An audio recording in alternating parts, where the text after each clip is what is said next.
Welcome to Science Cafe Concord. My name is David Brooks. I work with the Concord Monitor, granitegeek.org, and I will be pitching some other stuff, but for the moment we'll talk about Science Cafe. It was started 5.5 years ago by actually a couple of other people, Dan Marchek and Sarah Eck. For personal reasons, neither one could make it tonight, and they sort of wrote me in. We started here in Concord, went to Nashua, because I was working for the Nashua Telegraph, and in January we expanded back into Concord. This is very much a casual Q&A. It's entirely driven by your all's questions. No presentations, as I say, no politics, no PowerPoint. Those are our only two rules. So whatever you want to know about, these are the folks, and I'll introduce them shortly. A couple of general rules. Wait for the microphone to come to you. If you've got a question, raise your hand, just like school, and myself or Mr. Leone back there will be coming with a microphone and hand it to you. Speak into the microphone, even though it's not coming over a speaker so that the TV can hear it. And this is being filmed by ConcordTV and will be shown and also be on the website. So if you're in the witness protection program, you should leave. Let's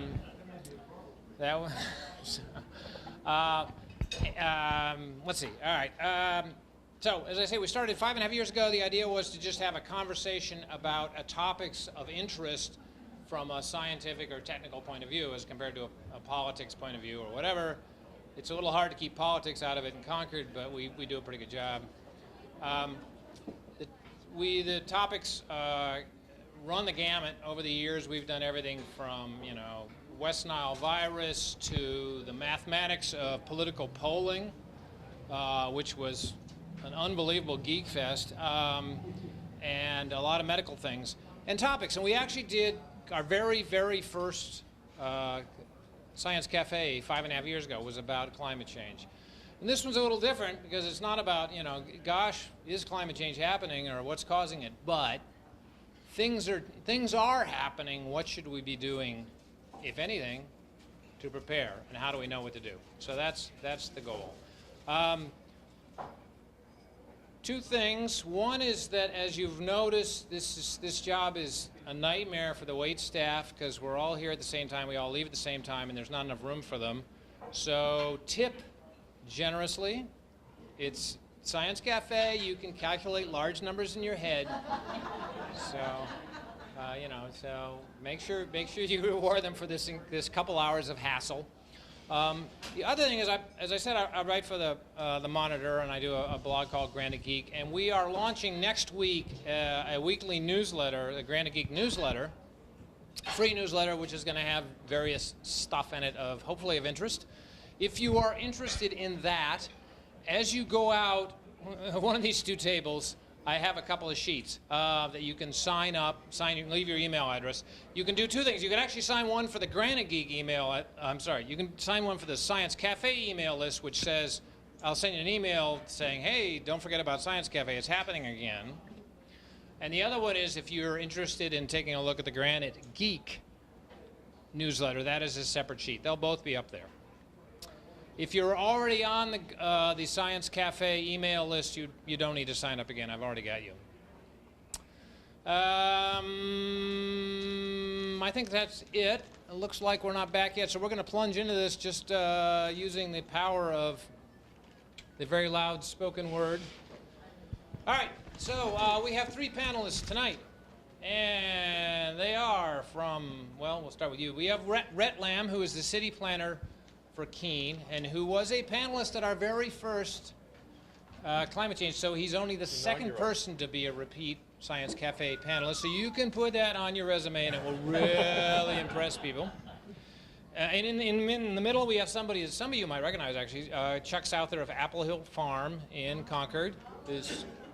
So you've my fan club. who I believe he has boxes of vegetables in his car he's trying to unload as well. So and finally Sherry Godlewski, who is environmental program manager with New Hampshire Department of Environmental Services, and wow. Concord crowds are really weird. So, and partly DES is particularly interested in, among other things, in how the seacoast is coping and will be coping with, and that was kind of why I reached out to them initially. So, these are the three panelists. Basically, the way it is, you raise your hand, I'll bring a microphone, you ask a question, they'll decide amongst themselves, they'll wing it, whoever wants to answer, and we will just go from there, and that'll be the conversation. So,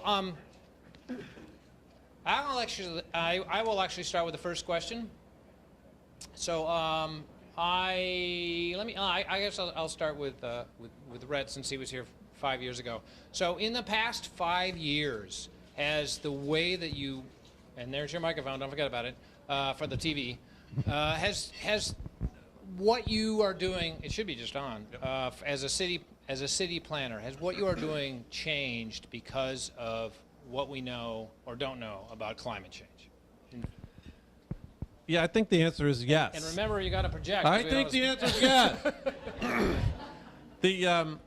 Simply stated, there have been enough weather events now to change people's perception. Whether you believe in the reason is related to human activity or not, there's enough evidence out there that people are reflecting differently on their experience. And so, as we experienced our third more than 100-year flood in 2013, the folks of Keene, especially those who were affected in the area that was flooded again for the third or fourth time, came to City Hall, and they're no longer patient about it. They don't really care what the reason is, and they want some answers. And so I think the answer is yes.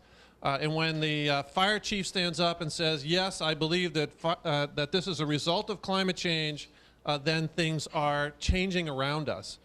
So yeah, I think the work is different. I think the work is harder because it's less about changing light bulbs and mitigating your carbon emissions, although that's still important.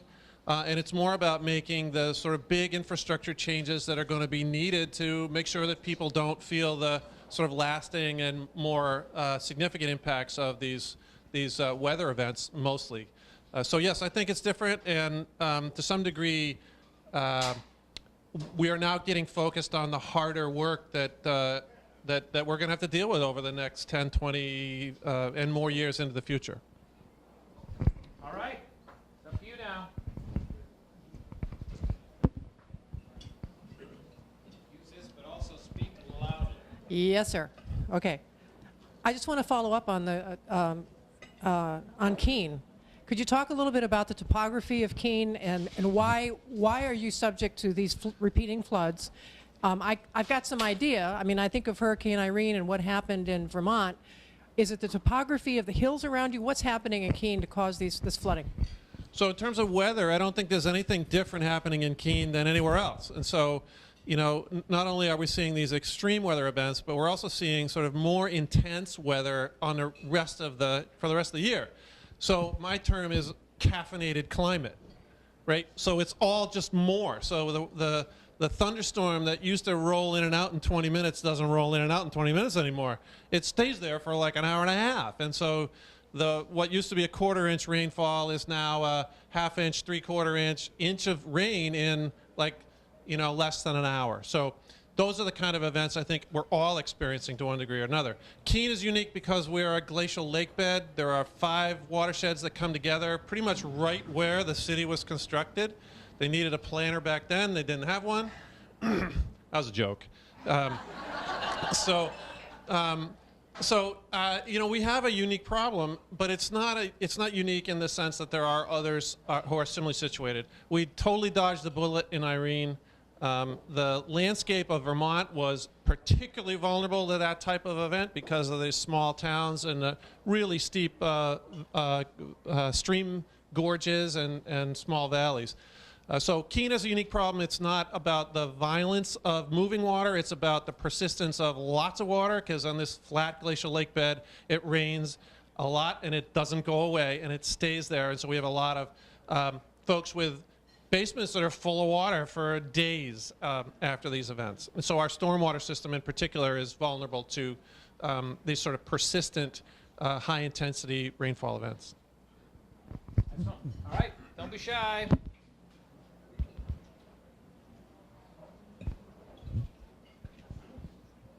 You can do it, but also loud. So this is directed at the individual from Environmental Services, and I'll ask her fan club to keep it to a dull roar so They you can will. be heard. What is the latest science on the degree to which climate change is man-made as opposed to occurring naturally? 99.9% of all climate scientists agree that climate change is caused by human activity. That was right out of your video. Yeah. So having said that, that's not really where I'd like to go tonight. We've sort of moved beyond what's causing it. It seems to exist, so let's figure out how to deal with it. So that's fine. But that was a good point to make, but I don't know, let's not beat that Can I one make up. one more point? Absolutely. That is greater consensus among climate scientists than there is consensus among public health officials, doctors, about cigarette smoking causing lung cancer. So there's greater consensus among climate scientists than there are doctors. So You mean- pretty good. There's actual researchers out there that don't think cigarettes contribute to lung cancer? We're going to stick to the climate topic All here right. tonight, David. Never mind, you're right. I'm sorry. Yeah. Cigarette cancer, myth or no? Never mind. On carbon and greenhouse gases. I remember an article in National Geographic many years ago where they were recording carbon dioxide on on the top of the largest mountain in Hawaii, and it was showing how much the increase has been. Do we have some figures as to how much carbon dioxide and other greenhouse gases have increased during this past century from 1900 to roughly 2000? Yes, we do. And that's Mauna Loa. The observatory site that you're referring to is Mauna Loa in Hawaii. And in the past, we were able to understand the concentration of carbon dioxide in our atmosphere by doing coring of glaciers. And scientists, there's a guy at UNH, Dr. Cameron Wake, who actually goes and does these cores. And they core right down to the bedrock, and they can get full analysis of the carbon dioxide concentration in the atmosphere from when there started to be ice there. Currently, Mauna Loa is where we also compare, because you want to compare different sites, and there is evidence that we are over 400 parts per million of carbon dioxide in the atmosphere. And that has been on a steady uptick since the Industrial Revolution. And so we are seeing more carbon dioxide in our atmosphere than we have seen in the past, like 400,000 years and more. All right, next.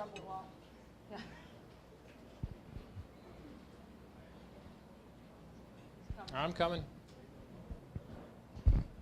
I want to answer your question a little bit more definitively.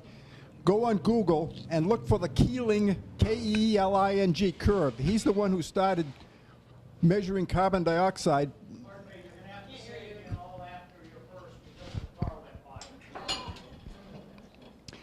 Google Keeling, K-E-E-L-I-N-G curve. He started in 1955, 58, somewhere in there, and the carbon dioxide was up around 315. Now it's over 400, and that steady rise is mirrored by carbon dioxide increasing. The average Earth temperature has been increasing too. Goes up, goes down, goes up, goes down, but generally it's on a rise. But Keeling is the guy who did that research. And if you want to follow up on what you said about ice coring, there's a book called White Planet at the library by three French glaciologists. They're not American, they're French. But they wrote the book, and they have a lot of analytical results going back somewhere around 700,000 years from Antarctica.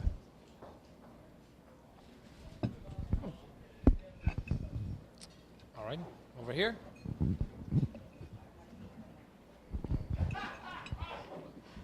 So what changes do each one of you see you're going to have to make long term for your worlds, for Keene, for the farm, for the seacoast? What do you mean by long term? What are you talking about? Well, if Keene's got this rain problem, are you now having to go to larger culverts? And what does this mean on the farm? Are you in terms of adapting for it? So we're taking a multiple prong approach, as you might imagine, and so we keep moving forward with our climate mitigation initiative. That's the initiative to reduce our carbon footprint, and we actually have some data about that, having measured our reduction from 1995 to 2015. We've just finished the second greenhouse gas inventory to sort of see what our trend is and where we're tracking. So we continue on the mitigation side with activities to reduce carbon. In the adaptation or climate preparedness side, there are primarily infrastructure changes coming, but there are also changes to our programs for thinking ahead for things like food security. And so yes, culvert sizes, we're taking an entire look at the engineering, hydrology and hydraulics of a small watershed in Keene, so we can make sure we're sizing our culverts and our bridge crossings, our river crossings, to meet a future volume of water, not the past volume of water. So changes like that are taking place to the degree we can. I think the big question is the willingness of our taxpayers to continue to support this when you compare it to other important initiatives, whether it's public safety, fire and police, or other important initiatives. We have a very high tax rate in Keene, so it's on our minds all the time to make sure that we're spending our money wisely and on priorities that make a difference for citizens. Well, the farmers are, we're really scratching our head on this whole thing because we're kind of at the end of the whip, and what we're being told and what we're seeing are indeed these extremes. And, you know, I use the example of the past 2 winters. You know, winter 2014-15, we couldn't get out in the orchard to get the thing pruned. Last winter, of course, we had no snow. Last winter, you know, warmest winter on record. There's not a peach crop on the East Coast because of a cold weather event in February. So we're trying to figure out how to mitigate all of this. Certainly this year, you know, there's not a conversation that happens with a farmer and it doesn't really, at least certainly south of the Notches, go right to hot and dry. And every farmer south of the Notches is looking at their system, looking at their water supply. They need to dig more ponds, they need to develop better wells. There's equipment that needs to be purchased. So, you know, they're all looking at that. That addresses when it's dry. What happens if we get an extreme year where it's wet? And that creates its own problems. Getting on the soil, getting things planted, extra disease pressure. So yeah, we're really kind of pulling our hair out a little bit on this extreme thing. We'd love a nice normal weather pattern, and it doesn't appear we're going to get it. But we are working on it. The University of New Hampshire has done a great deal of work with season extenders, and by that I'm talking about things like hoop houses, you know, low-grade greenhouses, actually little plastic hoops that cover individual plants. We've done a tremendous amount of work at UNH on trickle irrigation, where we use water more wisely, but also get it right to the plants. So we're working on it. But part of what's going to happen probably is there's going to have to be some long-term work on sort of the crops that we grow, and some work with genetics to see if we can come up with crops that are more drought tolerant or cold tolerant. So these are all things that we're looking at, but it's all long term on the farm. But I'd say it's not long term enough that anybody's planting bananas yet in New Hampshire. And in terms of the state's effort, and specifically the coast, we're doing a lot of education to help municipalities have the science in their hands in an understandable way so that they can make decisions based on science. They can understand what the climate projections are and what they need to think about. Because right now we're all talking about drought because we're all concerned about it. But we're talking about flooding when we talk about Keene. We talk about 2 winters with a lot of snow and the polar vortex and really cold temperatures, and then last year where it wasn't that cold, there wasn't that much snow. So these variations in our climate are things that municipalities have to plan for all the time, and it's challenging, as these guys both have said. So our job as a state agency is to do a lot of education and to help people get their hands on the science so they can make intelligent decisions and trust in someone who's giving them that information so that they know that they're planning for something that is expected to happen. And specifically in the Seacoast, we're looking at extreme precipitation, storm surge, like remember Hurricane Sandy brought a huge storm surge into New Jersey and New York, and also sea level rise. And sea level rise is a longer term issue that we have to deal with, but if you think about downtown Portsmouth, beautiful historic Portsmouth, or Newcastle, have you ever driven out on 1B out to Newcastle? That gets wet at high tide now. And so if you think about changes in sea level rise, since 1926, the sea level rise in Portsmouth has risen 6 inches. And that's a slow, steady increment, but it's happening. And as that happens, it squeezes out salt marshes, which are a very important habitat for our fisheries. And when we think about the warming of the ocean, the Great Bay, which is the body of water that New Hampshire is on with Maine, Massachusetts, Nova Scotia, and New Brunswick, the Gulf of, did I say Great Bay? I meant Gulf of Maine, yeah. Sorry, I caught myself.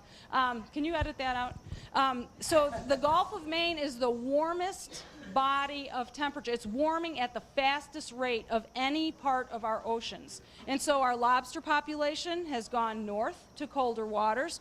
The Long Island doesn't really have a lobster population anymore. It's moved north.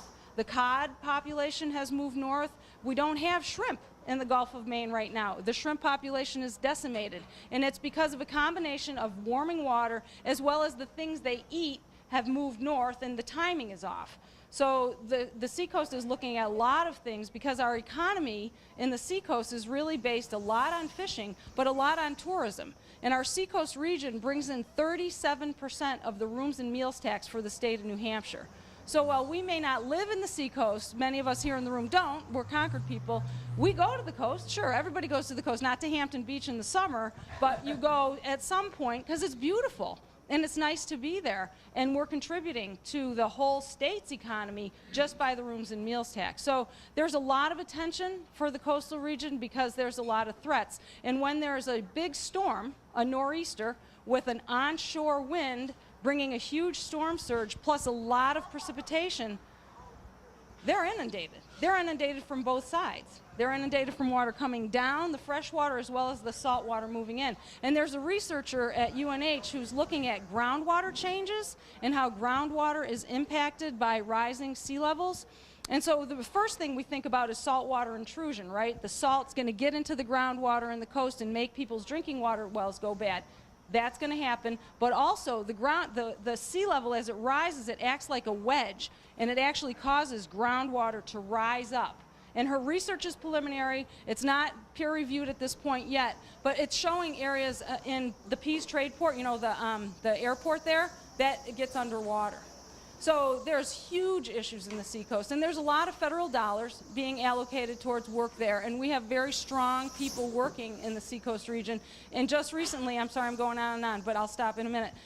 There was a Coastal Risk and Hazards Commission established by our legislature in 2013, and that commission has just released its report, which is a set of very robust recommendations to help communities start planning now for the future that we can expect. And while we don't know exactly what to expect, we know the range of what we need to plan for. And that report is online. If you Google New Hampshire Coastal Risks and Hazards Commission, you'll find that report.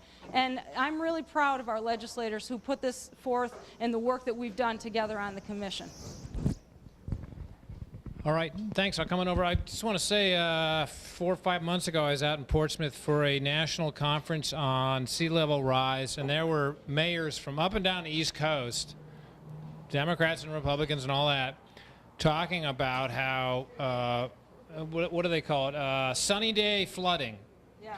Is that the water has just started creeping into their streets when it never did before, when there's just a full moon and it's nothing particular, it's just a flood. And I don't know what Florida is going to do. At least we're not Florida. All right, I think that is about it. So let us give our panelists a warm round of applause.